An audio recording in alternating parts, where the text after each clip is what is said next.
솔로몬이 다윗을 이어 왕이 됩니다. 솔로몬은 어떤 사람인가? 왕이 될 자격이 있는 사람인가? 아무리 살펴보아도 그 안에서는 답을 찾지 못했습니다. 성경은 솔로몬에 대해서 그가 왕이 된 이유를 딱 한마디로 표현합니다. 여호와께서 그를 사랑하사. 자격이 있는 것도 아니고 대단한 사람도 아니었습니다. 지혜가 있거나 능력이 있어 왕이 될 만한 사람도 아니었습니다. 다윗에게는 참 많은 아들들이 있었습니다. 솔로몬이 몇 번째 아들일까? 명확하게 알 수는 없으나 한 9번째쯤 되지 않았을까 학자들은 추측해 봅니다. 1순위는 압살롬이었는데 그가 반역을 했고, 그 이후에도 많은 좋은 아들들이 있었는데 이 솔로몬이 왕이 되었다. 글쎄요, 솔로몬의 출발은 자격 없음이었습니다. 이랬던 솔로몬이 역사에서 최고의 영화를 누린 왕이 된 겁니다. 그 전에도 이런 왕이 없고 그 이후에도 이런 왕이 없고 당대를 살아감에 있어 솔로몬보다 더한 왕이 없다라고 하는 놀라운 하나님의 축복을 받은 왕이 되었는데, 솔로몬이 왕위에 있는 40년 동안 외세의 침략이 한 번도 없을 만큼 하나님이 울타리 되어 주셨고, 가장 지혜로운 왕이 되어 성전을 봉헌하는 영광도 안았던 사람이 솔로몬입니다. 어떻게 이게 가능하게 되었는가? 우리는 오늘 본문에서 왕이 된 솔로몬이 하나님을 감동케 하는 한 장면을 만나게 됩니다. 오늘 일천번제와 함께 보여지는 솔로몬의 아름다움과 하나님의 축복을 보면서 우리 함께 은혜를 나누고자 합니다. 여러분, 이 일천번제가 쉬운 것인가? 절대 그렇지 않습니다. 번제라 함은 제물이 있어야 합니다. 가장 좋은 것은 양 또는 소인데요, 이 왕이 되었으니 양이나 소 준비하지 않았겠습니까? 제물은 준비되어야 합니다. 먼저 가죽을 벗기고, 그리고 피는 다 쏟아내야 했고요, 그리고 제물에 맞는 모양으로 각을 떴다, 이렇게 쪼개어야만 했다 하는 것입니다. 내장 이런 지방 이런 것들은 다 규정대로 규례대로 다 처리를 해야만 했고요. 그래서 최종적으로 번제단 위에 올리고 불을 태워서 제사를 드림으로 번제가 이루어지는 것입니다. 이 솔로몬의 일천번제는 어떤 형식의 번제였는가? 처음에는요, 그 하루에 한 번씩 1000번을 드리는 제사라고 해석을 했습니다. 그래가지고 그 각 교회들마다 일천번제라고 하는 헌금을 도입을 해서 나의 요구와 나의 소원과 나의 원함을 이렇게 담아서 하나님 앞에 제사를 예물을 드리는 그러한 것들이 아직도 남아있는 교회들이 있습니다. 그런데 원어 성경을 잘 해석을 해보면 이게 1000번에 걸쳐서, 그러면 하루에 한 번이면 약 한 3년 정도 걸리겠죠. 1000번에 걸쳐서 드려지는 제사가 아니라 한 번에 1000마리의 제물을 가지고 드려지는 제사라, 그렇게 해석이 되어진다는 거죠. 그래서 요즘 우리 현대어 번역들을 쭉 보면 전부 다 1000번에 걸쳐서 드린 제사가 아니라 1000마리의 제물, 1000개의 제물을 가지고 한꺼번에 올려드리는 제사라, 그렇게 번역을 합니다. 이렇게 되었든 저렇게 되었든 여러분, 이 제물 준비하는 것조차도 굉장히 어렵고 힘든 작업이었을 겁니다. 그래서 저는 애시당초 1000마리를 한꺼번에 드리는 제사라 그렇게 해석을 했었는데, 그러고 나서 곰곰이 생각해 보면, 여러분, 양이라고 합시다. 좀 사이즈 작은 걸로요, 양을 제물로 1000마리를 준비를 해야 됩니다. 그걸 준비하는 과정도 이게 만만치 않고요, 학자들이 얘기하기는 해 떠서부터 해 질 때까지 계속해서 작업을 해도 이 1000마리를 준비하는데 최소 일주일 내지는 열흘 이상이 걸린다는 거예요. 이 대단한 작업입니다. 사실 지금까지 그 누구도 해보지 않은 그러한 일을 지금 솔로몬이 하고 있는 겁니다. 솔로몬이 이렇게 일천번제를 작정하고 하나님께 드리는 것은 자신을 왕으로 삼아주신 것에 대한 감격이었습니다. 그러면서 전적으로 하나님만 의지하겠노라, 하나님께 헌신하겠노라 다짐하고 하나님만을 신뢰하겠습니다 선포하는 예식이 일천번제라 할 수 있을 겁니다. 그래서 하나님이 그 일천번제를 보시고 감동하시는 겁니다. 여러분, 제가 일천번제 헌금을 말씀드렸지만 신앙의 본질은 내가 뭘 드림으로 해서 하나님으로부터 받아내는 것이 아니라 감사와 감격이어야 한다는 것입니다. 하나님의 그 은혜에 감격하여서 하나님의 인도하심에 감사하여서 내가 하나님 앞에 나아가는 것이 신앙의 본질이라는 것입니다. 솔로몬의 일천번제에 감동하신 하나님께서 그 번제가 마무리될 즈음에 5절입니다. 솔로몬의 꿈에 나타나셔서 말씀하시기를 내가 내게 무엇을 줄고 너는 구하라. 이 하나님의 말씀에 솔로몬은 주저하지 않고 9절 말씀입니다. 누가 이 많은 백성을 재판할 수 있사오리까? 그런데 여기에 보면 주의 이 많은 백성, 하나님의 백성이라는 거죠.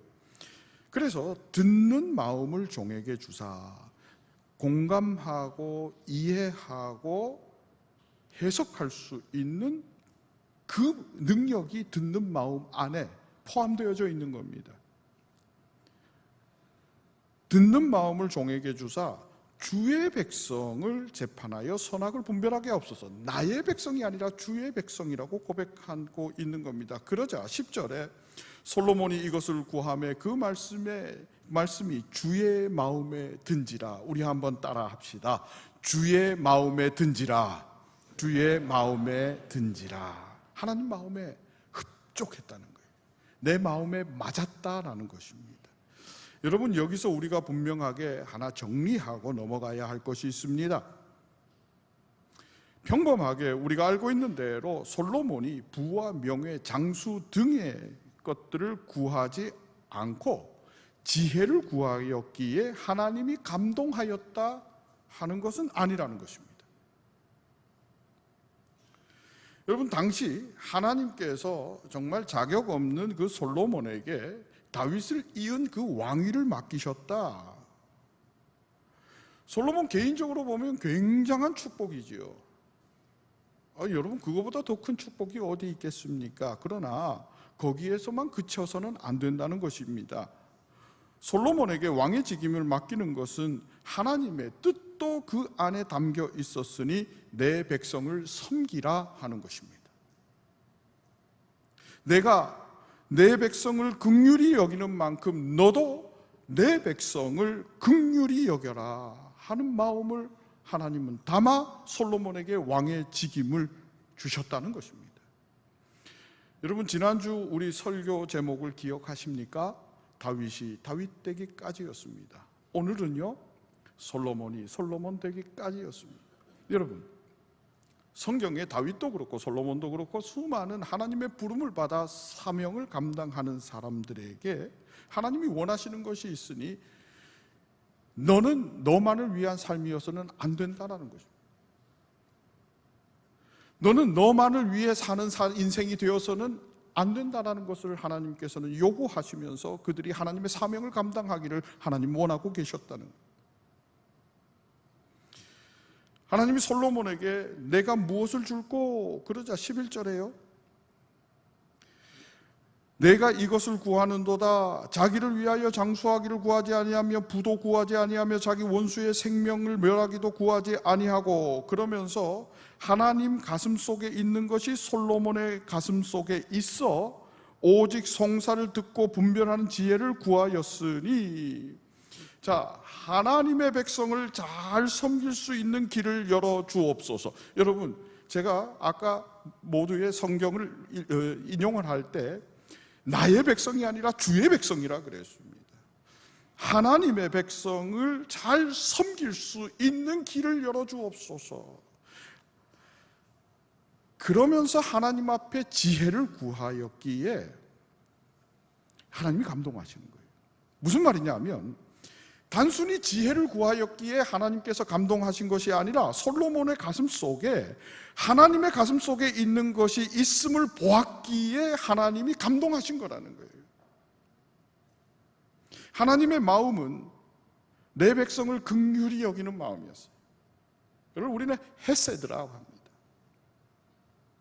그런데 솔로몬이 지금 주의 백성을 긍휼히 여기는 그 마음을 가지고 지혜를 구하니까 하나님이 감동할 수밖에 없는 겁니다. 여러분, 무엇보다 하나님은 내가 가지고 있는 것, 내 마음속에 있는 것이 너 안에 있으면 좋겠다. 그것을 하나님의 사명자들에게 기대하고 있는 거예요. 쉬운 말로 그리스도의 마음이 내 안에 있으면 좋겠다 하는 것입니다. 늘 그렇듯 하나님은 그 송사를 듣고 분별하는 지혜만 주신 것이 아니었습니다. 13절에 보면 내가 구하지 아니한 부귀와 영광도 내게 주노니 네 평생에 왕들 중에 너와 같은 자가 없을 것이라. 아멘. 여러분, 하나님은 항상 우리에게 이만큼을 더 주시기를 원하고 계시는 줄로 믿습니다. 그래서 구하라, 찾으라, 두드리라 말씀하시며 너는 내게 부르짖으라 말씀하시는 것 아니겠습니까? 하나님 마음에 맡기만 하면 하나님 다 주시는 분입니다. 그래서 바라기는 오늘 우리가 구하는 것이나 소망하는 것에 하나님이 감동할 수만 있다면, 하나님의 가슴 속에 있는 것이 내 안에 있다면 여러분, 그것이 참된 복이 되는 줄로 믿습니다. 이런 하나님의 축복을 받은 솔로몬의 스토리가 오늘 우리가 읽은 본문 15절까지 이어지고, 그 다음 16절부터는 그 하나님의 지혜를 받은 이후에 처음 그 지혜가 어떻게 사용되었는지 그 재판을 기록해주고 있는데, 이름하여 솔로몬의 재판입니다. 대충 그 스토리는 여러분 알고 계시지만 짧게 훑어보겠습니다. 두 여인이 아이 하나를 두고 다툼을 벌입니다. 이 아이가 서로 내 아이라고 말하는 겁니다. 그럴 때 이 말을 두고 솔로몬이 말하기를 열왕기상 3장 24절에 칼을 내게 가지고 오라. 그래서 칼을 가지고 왔습니다. 25절에 이 왕이 산 아이를 둘로 나누어 반은 이 여자에게 주고 반은 저 여자에게 주라. 그렇게 말을 하니까 가짜 엄마는 참 좋은 생각입니다. 그렇게 합시다 그런 거예요. 근데 진짜 엄마는 어떻게 하지요? 그럴 수 없습니다. 이 아이를 차라리 저 여인에게 주십시오. 그때의 솔로몬이 이 여자가 진짜 엄마다, 그 지혜가 진짜 어미를 찾아낸 겁니다. 여러분, 이 에피소드에서 사람들은 솔로몬의 지혜를 주목합니다. 그러나 우리가 진정으로 발견해야 할 것은 솔로몬의 지혜가 아닙니다. 그가 맡은 첫 번째 재판, 하나님의 지혜를 받은 후에 그가 행한 첫 번째 재판은 다름 아닌 창기들의 다툼이었다는 것입니다. 하나님의 지혜를 받은 솔로몬의 첫 재판, 여러분 고관대작의 분쟁이 아니었다는 것입니다. 요즘 같으면 사법부에 재판이 공정할 수 있도록 배당되겠지만, 옛날 솔로몬 시대에 여러분 왕이 재판 얼마든지 선택할 수 있는 것 아니겠습니까? 이 정도는 네가 맡아도 되겠다, 넘길 수 있는 재판이고 이거는 내가 직접 하겠다, 그 마음대로 정할 수 있는 것이 왕의 권한인 것 아니겠습니까? 솔로몬이 맡은 처음 재판, 대단한 문제도 아니었다는 겁니다. 지극히 작은 소자였습니다. 어쩌면 이 아기의 아비가 누구인지도 모를 그런 창기들의 다툼이었습니다. 여러분, 이것이 하나님의 지혜를 받은 솔로몬이 행한 첫 번째 재판으로 어울리는 것인가? 되묻지 않을 수가 없습니다. 솔로몬은 그저 그런 왕이 아니었습니다. 다윗의 뒤를 이은 성전 건축을 약속받은 대단한 왕이었습니다. 하나님 앞에 그 누구도 해보지 않은 1000번제를 올려드릴 만큼의 사람이었습니다. 그렇다면 그의 첫 재판에서는 여러분 국가 간의 문제나 귀족들의 문제를 명석하게 판단함으로 그의 힘찬 출발을 알리는 것이 훨씬 더 도움되었을 것 같다는 생각이 듭니다. 그러나 성경은 우리에게 말씀하시기를 하나님으로부터 지혜를 선물로 받은 후 시행한 첫 재판은 다름 아닌 장기들의 다툼이었다라고 말하고 있습니다. 무슨 말입니까? 솔로몬은 왕으로서 지극히 작은 자의 문제를 크게 보았다는 것입니다. 창기들의 문제에 관심을 가졌습니다. 여러분, 창기들의 이 문제가 해결되지 않는다고 해서 나라가 무너지는 것도 아니지 않습니까? 그러나 솔로몬은 왕으로서 지극히 작은 자에게 그 마음을 두고 있었으니 마태복음 25장 40절입니다. 임금이 대답하여 이르시되 내가 진실로 너희에게 이르노니 너희가 여기 내 형제 중에 지극히 작은 자 하나에게 한 것이 곧 내게 한 것이니라. 우리 주님의 말씀입니다. 여러분, 솔로몬의 마음에 하나님의 마음이 있었다고 말하는 겁니다. 솔로몬의 마음에 예수님의 마음이 있었다고 하는 겁니다. 지극히 작은 자를 향한 하나님의 그 마음 말입니다. 그것이 솔로몬 안에 있었다는 거예요. 솔로몬에게 하나님께서 왕의 직임을 맡기실 때 내 백성을 섬기라, 내 백성을 섬기라. 그래서 솔로몬은 주의 백성을 섬기기를 원합니다라고 하나님 앞에 말을 하면서 말씀드리면서 그 하나님의 사명의 기대를 충족하고자 했습니다. 지금 솔로몬 안에 하나님의 마음에 있는 것이 있었기에 창기들의 문제를 직접 다루고 있었다는 것입니다. 여러분, 신앙이 나라는 울타리 안에 갇히면 은혜가 은혜될 수 없습니다. 사명 역시 마찬가지입니다. 나라는 울타리 안에 갇히면 그래서 더 이상 사명이 사명될 수 없고 은혜가 은혜될 수 없고 축복이 축복될 수 없다는 것입니다. 그때부터 나타나는 현상이 있습니다. 내가 낸데 하는 겁니다. 나 이 정도의 사람인데, 나 이만큼 했으니 그 정도 대접받아야 하는 사람인데 마음 한구석이 허전해지기 시작합니다. 왜요? 은혜가 은혜되지 못하니까, 축복이 축복되지 못하니까 인정받고 싶은 거예요. 신앙은 나라는 울타리를 넘어 흘러가야 합니다. 그래서 그것을 우리는 뭐라고 표현합니까? 복의 통로라 표현하는 겁니다. 은혜의 통로라 말합니다. 그리스도인이란 연약한 자, 버거운 자를 향해 마음을 두어야 하는 사람입니다. 왜냐하면 그것이 곧 예수의 마음이기 때문입니다. 그것이 곧 예수의 눈길이기 때문입니다. 그것이 곧 예수의 손길이기 때문입니다. 그러하기에 하나님께서는 하나님의 마음을 품은 솔로몬에게 그 백성을 섬길 수 있도록, 하나님의 백성을 섬길 수 있도록 지혜만이 아니라 부와 명예와 모든 것을 안겨주시는 겁니다. 그런데 하나님이 여기서 그치지 않았습니다. 또 한 가지를 솔로몬에게 주시는데 그것은 다름 아닌 경고입니다. 여러분, 이것이 영적 원리입니다. 내가 너에게 지혜를 준다, 이걸 해결해 주겠다, 구하지 않은 부와 명예도 주겠다. 그러나 14절에 내가 만일 내 아버지 다윗이 행함같이 내 길로 행하며 내 법도와 명령을 지키면, 경고지요, 지키면 내가 또 내 날을 길게 하리라. 그 말은 그리하지 않으면 내 날이 길지 않으리라 하는 하나님의 경고입니다. 여러분, 이것이 왜 영적 원리가 되느냐면 에덴에도 하나님 선악과를 두시고 경고하셨기 때문입니다. 많은 사람이 가난했을 때, 소자였을 때, 스스로가 작다고 여길 때 말입니다, 그렇게 하나님을 사랑하다가 하나님의 복을 받습니다. 하나님의 높임을 받아서 존귀한 자가 되어갑니다. 많은 축복받은 사람이 되어가면서 하나님을 밀어내든지 하나님을 떠나는 거 참 많이 보지 않습니까? 그러면서 우리가 잘 아는 거 있습니다. 없다가 있게 하는 것도 힘들지만 있는 거 유지하는 것이 더 힘들다. 맞습니까? 1등 하는 것도 힘들지만 1등을 유지하는 것은 더 힘들다.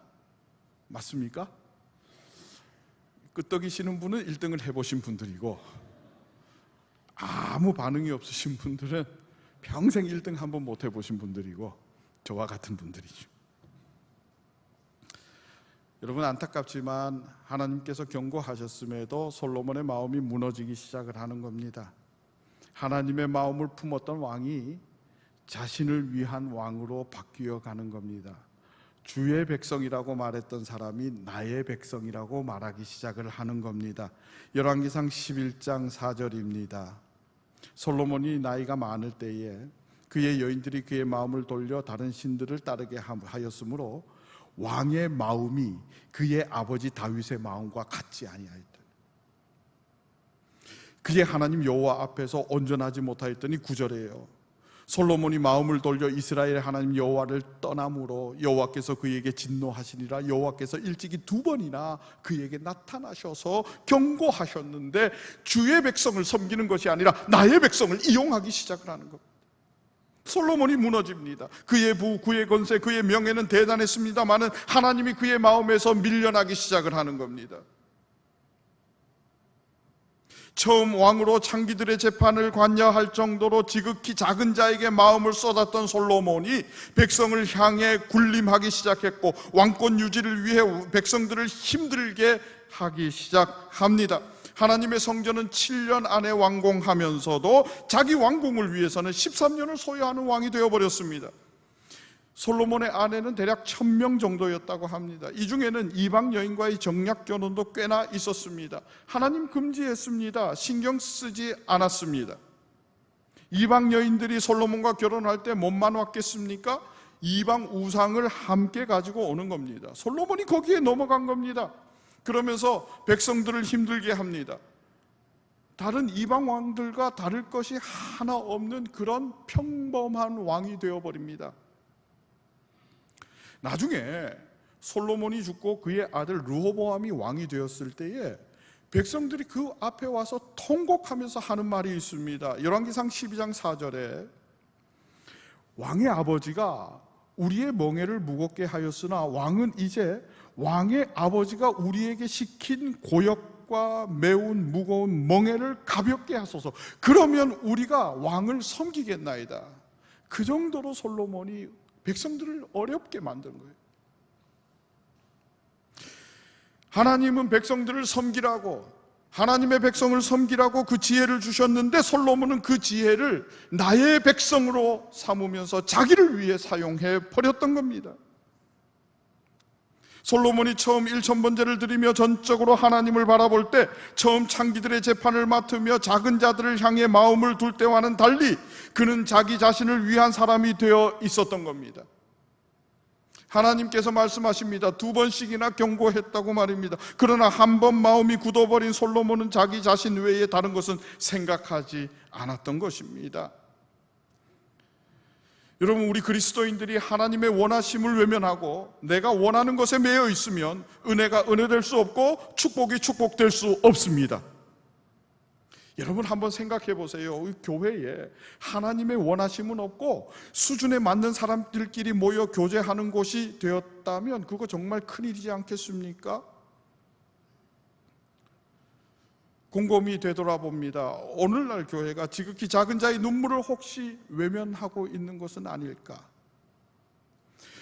우리 한국 교회가, 우리 조국의 교회가 대단한 사람들이 모이게 되었습니다.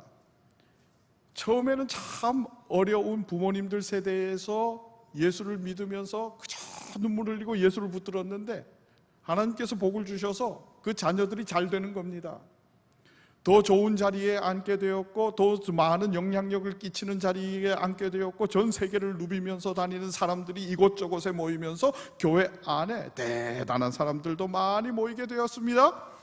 교회 건물도 아름답게 화려하게 지어져 갑니다. 혹시 우리 기독교가 그러다가 귀족 종교가 되어버린 것은 아닐까?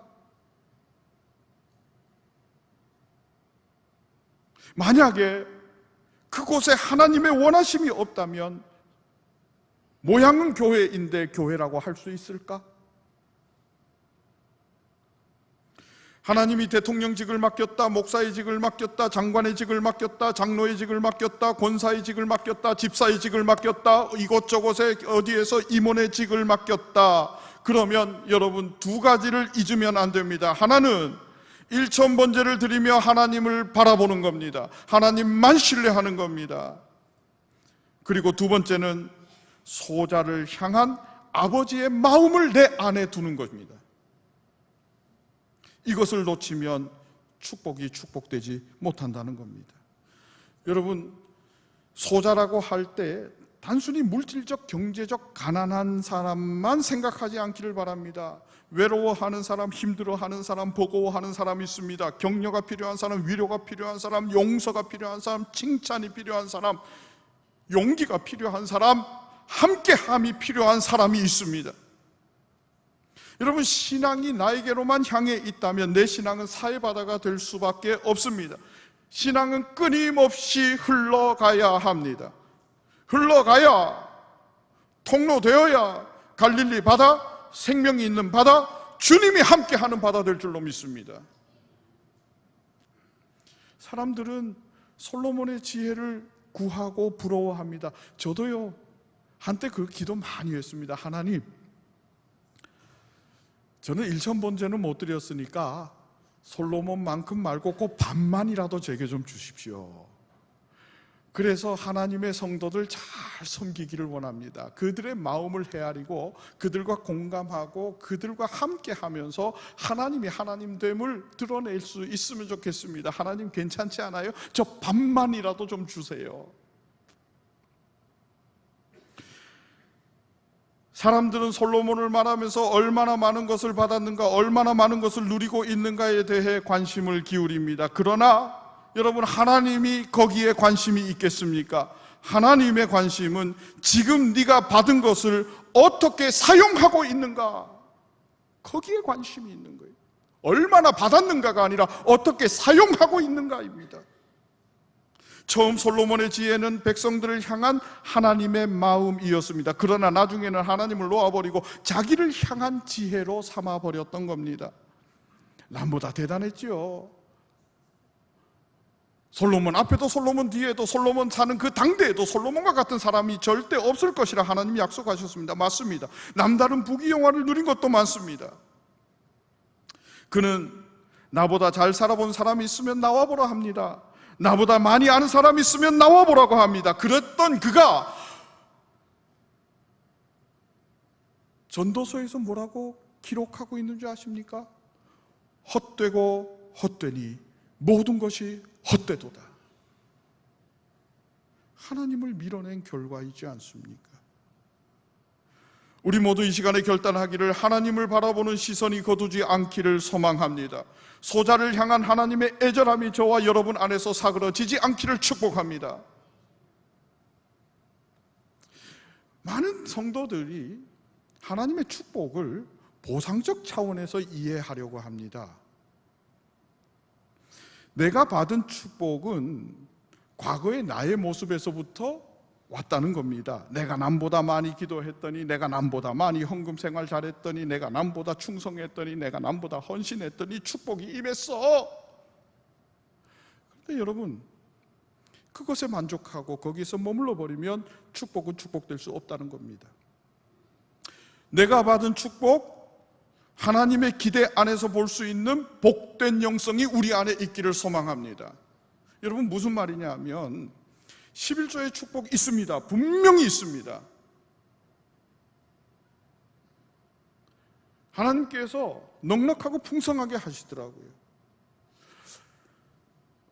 헌신과 봉사의 축복 분명히 있습니다. 임상적으로 보면 헌신하고 봉사한 사람들의 자손들이 참 잘 된다 하는 것을 제가 이 교회 안에서 이곳저곳에서 많이 봅니다. 남다른 물질의 부와 명예, 권세, 축복이 있습니다. 그런데 이것을 단순히 내가 행한 것에 대한 보상이 아니라 미래의 하나님의 일하심의 통로로 삼아서 이 축복이 축복될 수 있는 그 영성이 우리에게 있어야 하겠다는 말이에요. 여러분, 솔로몬의 처음은 하나님이었습니다. 그러나 솔로몬의 결국은 자기였습니다. 하나님께서 왜 솔로몬에게 경고하실 때에 다윗을 기준으로 삼았겠습니까? 다윗은 한결같았습니다. 여러분, 영적 이기주의를 경계해야 합니다. 나만을 위한 축복, 나만을 위한 은혜. 하나님께서 솔로몬에게 축복을 주신 것은 전적으로 하나님을 의지하며 하나님에게만 집중하겠다는 믿음과 지극히 작은 자를 외면하지 않는 이웃사랑을 하나님께서 축복하신 줄로 믿습니다. 내가 받은 축복, 하나님이 내게 주신 은혜, 여러분, 나에게만 머무르는 것이 아니라 소자를 향해 하나님의 뜻을 이루기 위해 통로로 흘러보낼 수 있게 되기를 진심으로 소망합니다. 그러기 위해서는 하나님의 마음에 있는 것이 내 안에 있어야 되겠더라는, 무엇입니까? 하나님의 헤세드가, 그 백성을 향한 긍휼하심이 내 안에 있어. 주의 마음이 내 안에 있어. 예수의 마음이 내 안에 있어. 하나님의 은혜를 은혜로 만들면서, 하나님의 축복을 축복되게 하면서, 여러분, 남은 하반기 잘 마무리하여서 하나님 앞에 영광 돌릴 수 있는 성도이기를 진심으로 소망합니다. 여러분, 잊지 맙시다. 하나님을 향해 1000번제를 드리며 하나님을 향해 믿음과 신뢰를 전적으로 드렸던 그 솔로몬의 믿음과 또 다른 나인 지극히 작은 자를 섬기고자 하는 하나님의 마음을 품은 그 솔로몬에게 하나님은 축복하셨습니다. 여러분, 내 안에서 하나님의 축복을 축복되게 만들어 갑시다. 하나님의 은혜를 은혜되게 만들어 갑시다. 그럴 때에 하나님은 더 많은 것으로, 더 큰 것으로 우리에게 축복하시며 하나님의 뜻을 이루어가는 놀라운 역사를 우리로 하여금 경험하며 하나님의 기쁨에, 하나님 나라의 행복에 참여하게 하실 줄로 믿습니다. 그런 은혜가 우리에게 있기를 주의 이름으로 축복합니다.